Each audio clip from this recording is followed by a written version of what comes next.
Hey, good morning, Writing Through 94. This is Professor Anderson with a little bit of feedback about how all of these writing assignments work together. So I apologize for the problems that we're having with all the other YouTube videos, my screencasts that normally establish. I have no idea. I can't tell you why they're not working.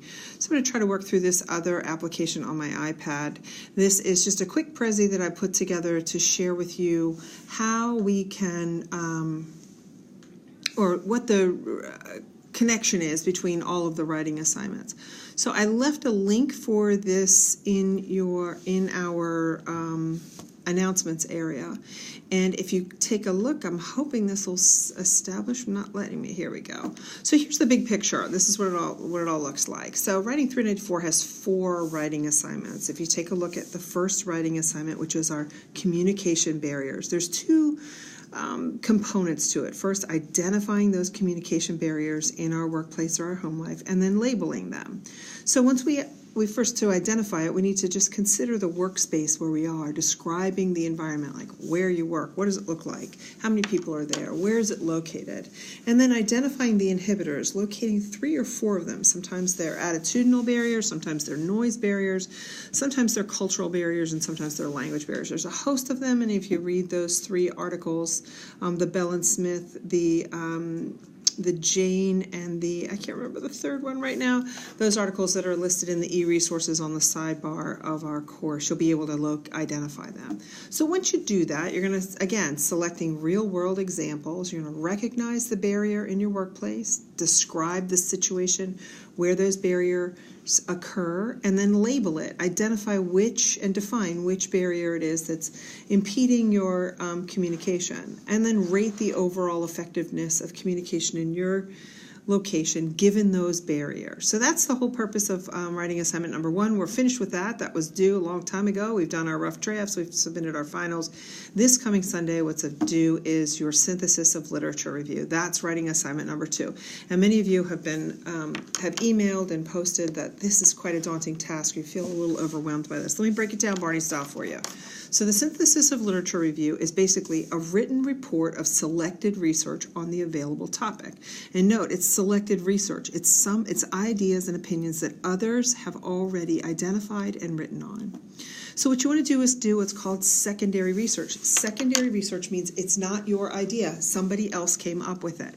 And so you want to use the UMUC OneSearch library reference and select 7 to 10 articles. Now, I know the rubric says you only need 7, but I strongly recommend getting more than just 7, just because that gives you more food for thought and the ability to break it down.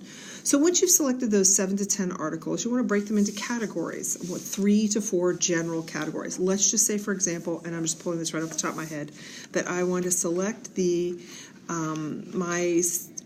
my topic is going to be we need to install street lights in my neighborhood. So I'm going to research articles on that. And I come up with 10 articles. And I noticed that 3 of them deal with safety issues about those streetlights. It allows for people to walk in the evening, to walk their pets. It allows for cars to be able to see pedestrians on the side of the road. So 3 to 4 of those articles dealt with the safety components of it. I noticed that another area of articles for a second category, they dealt with the sort of synthesizing the neighborhoods.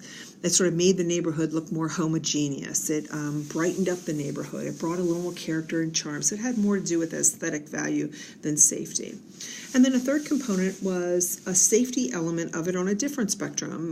Streetlights in the neighborhood allowed for emergency personnel, like police, fire, and even government services or mail services like FedEx, UPS, and the Postal Service to identify the home itself. So what you want to do is classify. Say there's 3 or 4 articles in the first category, 2 articles in the next, and in the last one, 3 or 4 articles there. And you're going to group them together, and you're going to write a paragraph about each one of those groupings of articles. That's the synthesis. It means tying it together. How did those 3 or 4 articles talk about that one topic? And you want to reference and in-text citation, using APA citation, reference how those articles are related to one another. So that was what that use of APA citation those exercises were all about. So I hope that that gives you a better understanding of the need for the secondary research, and that synthesis of literature review. And then we go to writing assignment number 3, which is a memo to a decision maker. Okay, so you've done your background research, the ideas of what other people have produced on this topic, and now you need to come up with some of your own independent research. That's what primary research is. That's the research that you have done.